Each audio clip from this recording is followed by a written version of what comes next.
I want to start stocking up on some cards, for example, graduation cards. My kids are that age group where a lot of their friends are graduating from high school, and I need to stock up on some of these. The inspiration for this card came from the new die just released by Waffle Flower, where they used circles. So today I'm going to show you how to make a similar pattern with your Cricut.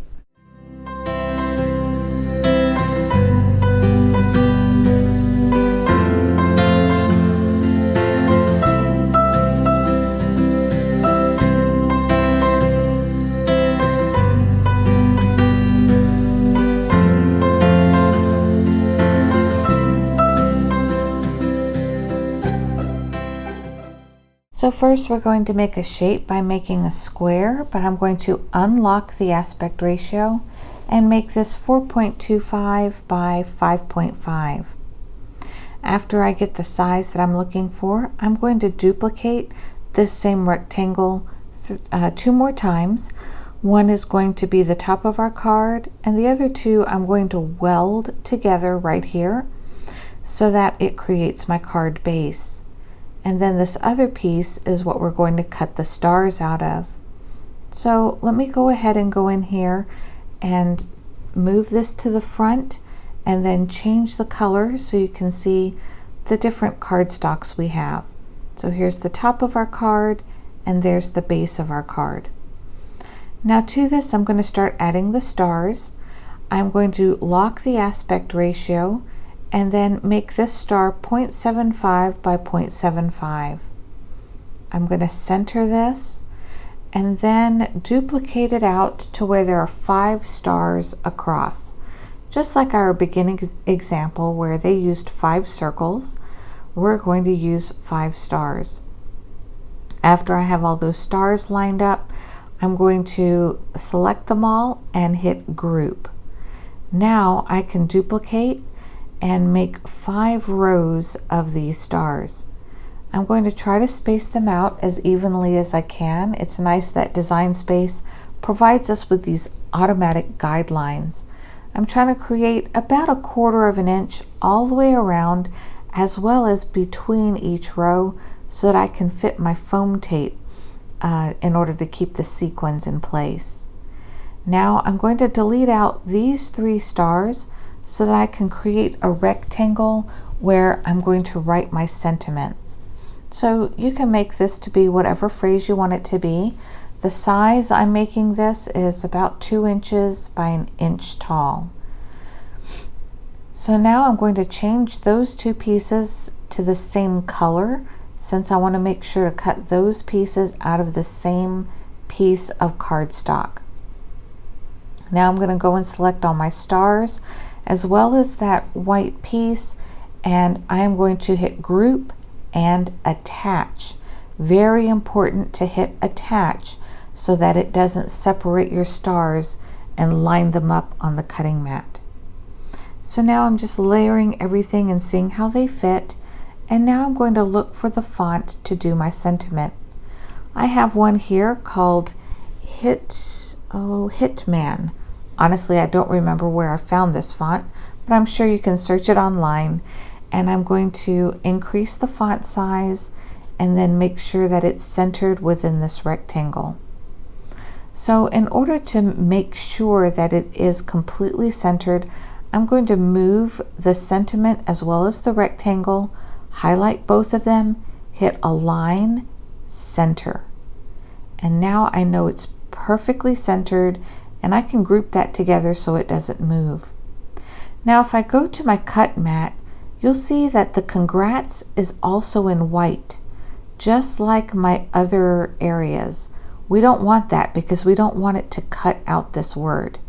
Instead, we need to make sure we change this by going to line type and switching this from a line type of cut to a line type of draw. So we're going to switch this to draw and select the type of pen that we're going to be using. Now, when we go back into our project, this is going to draw out that word congrats instead of trying to cut it out on the Cricut. So you'll see that change reflected right here, where first it's going to draw and then it's going to cut. So now I see on my mats that I have room for an additional project. So I'm going to go ahead and duplicate this and click replace and go ahead and do 2 projects at the same time. In the end, I actually also cut the sentiment out of this sheet right here so I could have a tone on tone. The pen I'm using is from American Crafts.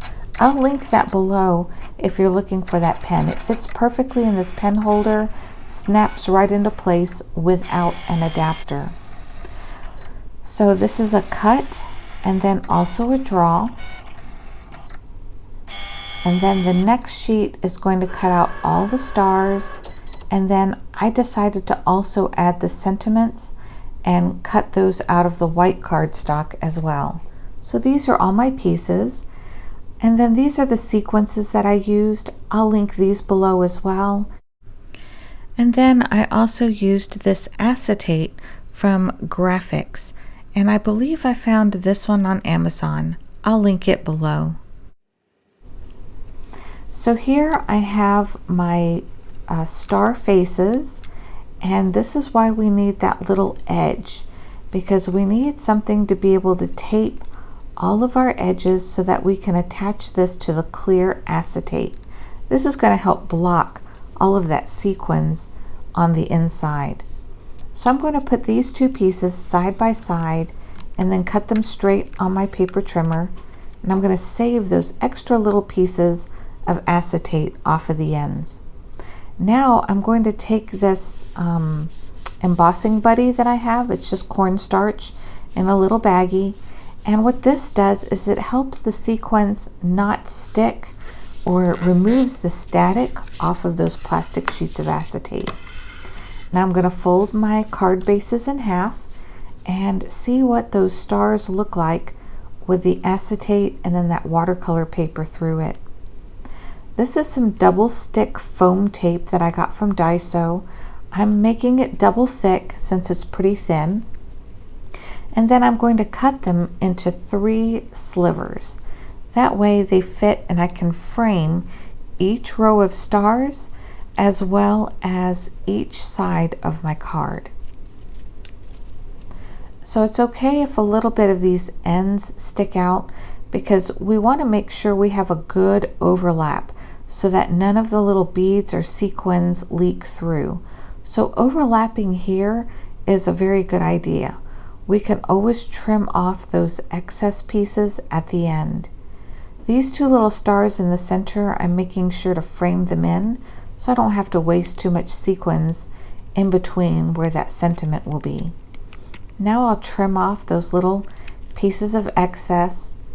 And now I'm going to add those sequins pieces from Craft Tangles. I was part of their design team last year, and I'll put a link to their sequins listed below if you're interested in ordering these particular baggies.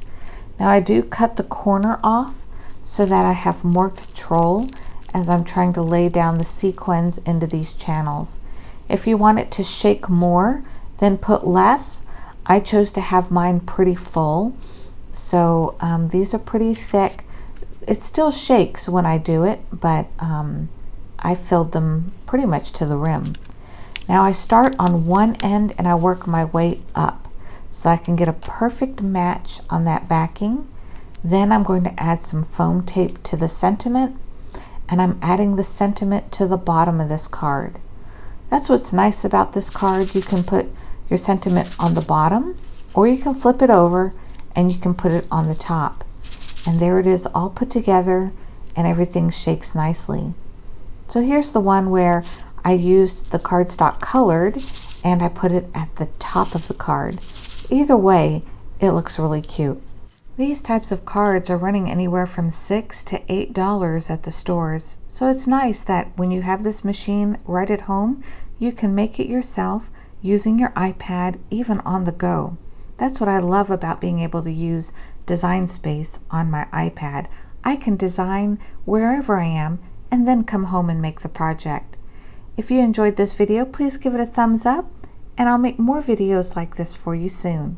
If you have any questions, please post them below, and I'll answer them the best I can. See you next time.